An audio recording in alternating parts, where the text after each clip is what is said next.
പിന്നെ ഞാൻ ഫോളോ ചെയ്യുന്ന വേറൊരു കോട്ടുണ്ട്, it is a possibility of a dream coming true, make life interesting എന്നുള്ളത്.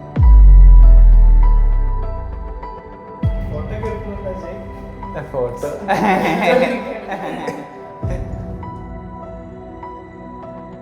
ഹലോ എവ്രി വൺ, എൻ്റെ പേര് അജയ്. ഇത്തവണത്തെ CSE റാങ്ക് ലിസ്റ്റിലുണ്ട് ഞാൻ. ഞാൻ ലീഡിലെ പ്രൈം ബാച്ച് സ്റ്റുഡൻ്റ് ആയിരുന്നു.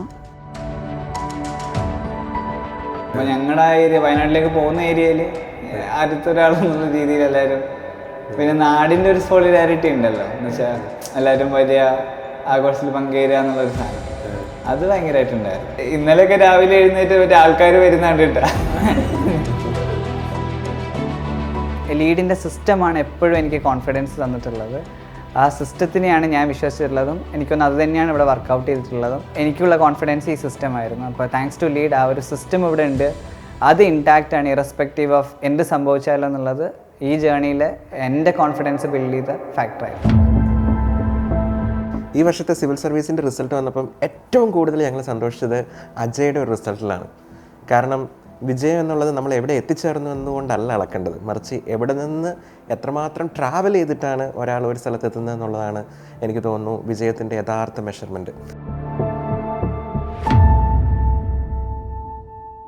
ആ ഒരു രീതിയിൽ അജയാണ് എനിക്ക് തോന്നുന്നു ഈ സിവിൽ സർവീസ് വിജയത്തിലെ ഏറ്റവും തിളക്കമേറിയ വിജയം നേടിയിട്ടുള്ളതെന്ന് കരുതുന്നു. കാരണം പ്രിലിംസിലാണെങ്കിലും മെയിൻസിലാണെങ്കിലും മൾട്ടിപ്പിൾ അറ്റംപ്റ്റ്സിലൂടെ ആകാൻ പോയ സ്ട്രഗിൾ വളരെ നേരിട്ട് കണ്ടിട്ടുള്ള ഒരാളാണ് ഞാൻ.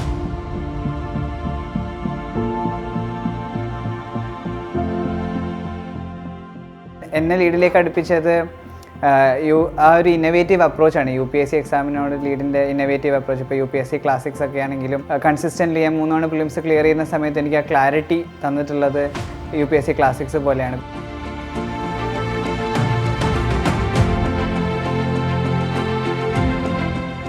പിന്നെ മെയിൻ സ്കില്ലറിലേക്ക് വരുമ്പോഴും അതേ innovative approach, daily answer writing എന്ന് പറഞ്ഞാൽ വെറുതെ 5 ക്വസ്റ്റ്യൻ തന്നിട്ട് അങ്ങനെ ആൻസർ എഴുതി പോവല്ല. അതിനൊരു സിസ്റ്റം ഉണ്ട്, അതിൽ സിസ്റ്റമാറ്റിക്കായിട്ട് സബ്ജക്ട്സുകൾ അറേഞ്ച് ചെയ്തിട്ടുണ്ട്, ടോപ്പിക്സുകൾ അറേഞ്ച് ചെയ്തിട്ടുണ്ട്, ഫാക്ട്സ് ഫീഡ് ചെയ്യാൻ വേണ്ടി അതിനൊരു ഓട്ടോമാറ്റിക് മെക്കാനിസം ഉണ്ട്. പിന്നെ ഒരു UPSC മെക്കാനിസം പോലെ തന്നെ സെൻട്രലൈസ്ഡ് ഇവാലുവേഷൻ, ഇത് തരുന്നൊരു കോൺഫിഡൻസ് ഉണ്ട്. അതായത് നമ്മളൊരു സെയിം സിസ്റ്റത്തിനാണ് ഇവിടെ റെപ്ലിക്കേറ്റ് ചെയ്യുന്നുള്ളൊരു കോൺഫിഡൻസ് നമുക്ക് തരുന്നുണ്ട്.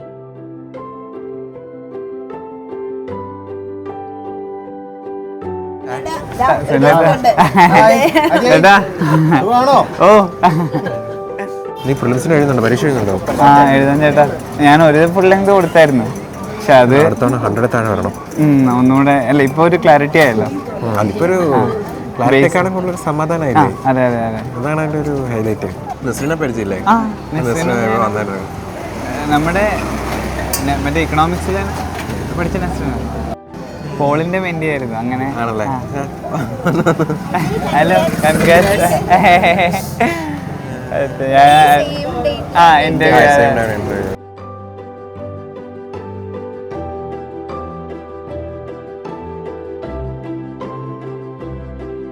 പിന്നെ ഇൻ്റർവ്യൂവിന് എപ്പോഴും ഒരു ലോങ് ടേം അപ്രോച്ചിലാണ് ലീഡ് കണ്ടിട്ടുള്ളത്. അല്ലാതെ പെട്ടെന്ന് റിസൾട്ട്സ് വന്നു അപ്പോൾ എല്ലാവർക്കും ഇനി ഇൻ്റർവ്യൂവിന് പ്രിപ്പയർ ചെയ്യാമെന്ന് പറഞ്ഞിട്ട് അങ്ങനെ ഒരു അപ്രോച്ചിൽ നിന്ന് മാറി റിസൾട്ട്സ് വരുന്നതിൻ്റെ മുമ്പേ തന്നെ ഒരു പ്രീ ഇൻ്റർവ്യൂ സെഷൻസിലൂടെ കമ്മ്യൂണിക്കേഷൻ ബിൽഡ് ചെയ്യുന്നു, ആർട്ടിക്കുലേഷൻ ബിൽഡ് ചെയ്യുന്നു, ക്ലാരിറ്റി ഓഫ് തോട്ട്, ബ്രെവറ്റി, ഇതൊക്കെ ഫോക്കസ് ചെയ്തിട്ട് ആദ്യത്തെ ഒരു റൗണ്ട് ഓഫ് പ്രിപ്പറേഷൻ. അത് കഴിഞ്ഞ് റിസൾട്ട്സ് വരുമ്പോഴത്തേക്കും കുറച്ചുകൂടി സ്പെസിഫിക് ആയിട്ട് ഗ്രൂപ്പ് ഡിസ്കഷൻസ്. അപ്പോൾ നമുക്ക് കുറച്ചും കൂടി ലാർജ് തീംസുമായിട്ട് ഐഡൻറ്റിഫൈ ചെയ്ത് പോകുന്ന കറണ്ട് അഫയേഴ്സിനെ ട്രാക്ക് ചെയ്യാൻ പറ്റും.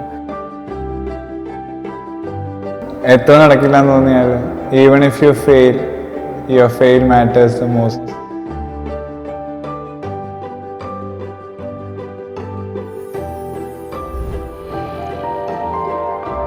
Lead IAS, #1 IAS Academy in Kerala.